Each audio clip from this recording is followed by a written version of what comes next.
அனைவருக்கும் இனிய மாலை வணக்கங்கள். இது மாதா தொலைக்காட்சி இல்லந்தோறும் இறையாய்ச்சி.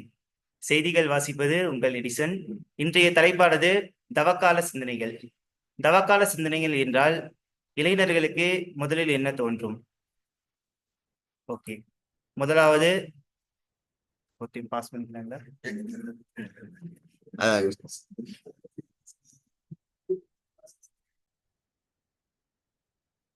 ஓகே, தவக்காலம்னா நம்ம யங்ஸ்டர்ஸுக்கு மெயினா வந்துட்டு நான்வெஜ் சாப்பிடக்கூடாது, டெய்லி சர்ச் போகணும் அப்படிங்கிற மாதிரி தான் வந்துட்டு மோஸ்ட்லி நம்ம வீட்டில் வந்துட்டு சொல்லி பழக்கியிருப்பாங்க.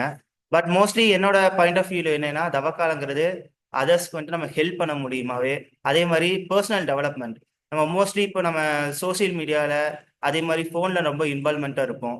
ஸோ அதை நம்ம குறைச்சிக்கலாம். ஸோ அதை வந்துட்டு பர்சனல் டெவலப்மெண்ட்டாக நம்ம இந்த தவக்காலத்தில் கொண்டு வரலாம்.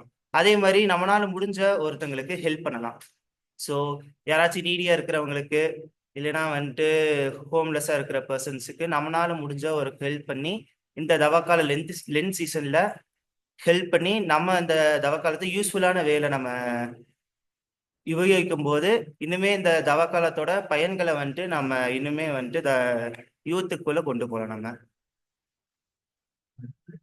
நன்றி, வணக்கம். செய்திகள் நிறைவடைந்தது. இனிய மாலை வணக்கம்.